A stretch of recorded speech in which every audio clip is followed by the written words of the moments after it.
बिल्ली दूध क्यों नहीं पीती। एक बार विजयनगर में चूहों का उत्पात बहुत बढ़ गया। जहाँ देखो वहाँ चूहे ही चूहे। छोटे चूहे, बड़े चूहे, मोटे चूहे, पतले चूहे, बिल में चूहे, बाहर चूहे।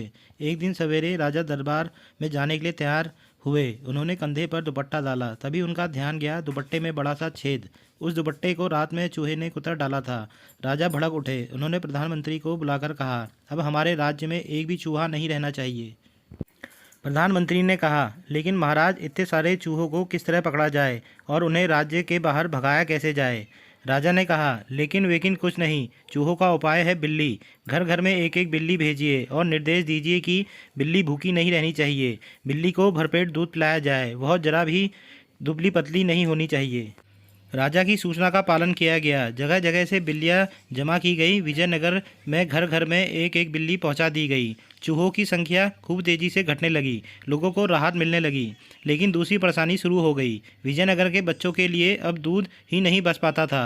सारा दूध बिल्लियों को पिला दिया जाता था। बिल्लियां हुष्ट पुष्ट होती जाती। बच्चे दूध के लिए तरसते और दिन प्रतिदिन सूखते जाते। तेनालीराम को मालूम था कि राजा के आदेश का पालन होगा तो यही परिणाम होगा।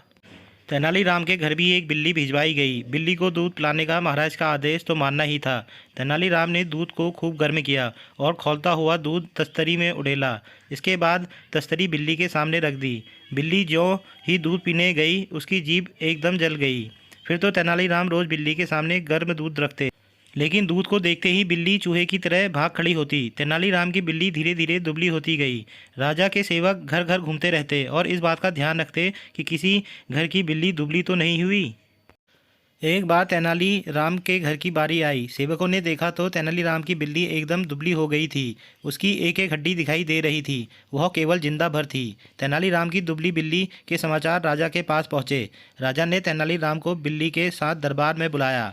बिल्ली को देखते ही राजा गुस्से से चीख उठे, तेनालीराम, आपने बिल्ली की यह क्या हालत कर दी है। आप इसे दूध नहीं पिलाते क्या।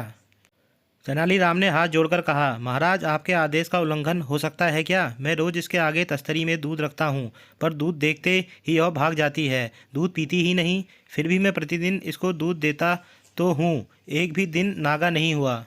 राजा की भौहें तन गई। उन्होंने कहा, बिल्ली और दूध न पिए, ऐसा कभी हो सकता है। मेरे सामने इसे आप दूध पिलाइए, मैं देखूँ तो सही कि बिल्ली दूध क्यों नहीं पीती। राजा के सामने ही तेनालीराम ने सेवक से दूध से भरी तस्तरी मंगवाई और बिल्ली के सामने रखी। दूध देखते ही बिल्ली भाग खड़ी हुई। राजा के सेवकों ने बिल्ली को पकड़ा, उसे उठाया और उसका मुंह खोला। देखा तो बिल्ली की जीभ बुरी तरह जल गई थी। बिल्ली की जली हुई जीभ देखकर राजा सब कुछ समझ गए। वे गुस्से से बोले, बिल्ली को आपने खौलता हुआ दूध पिलाया था। तेनालीराम ने साफ साफ उत्तर दिया, महाराज, आप इस बात का ध्यान रखते हैं कि बिल्लियाँ दुबली ना हो जाएं, लेकिन हमारे राज्य के नन्हे नन्हे नाजुक बच्चे दूध के लिए तरस रहे हैं और दुबले होते जा रहे हैं। आप उनका ध्यान क्यों नहीं रखते। विजयनगर राज्य का सारा दूध इन बिल्लियों को पिला दिया जाता है। इसके बाद बच्चों के लिए जरा भी दूध नहीं बचता। इसके बारे में आपका क्या कहना है।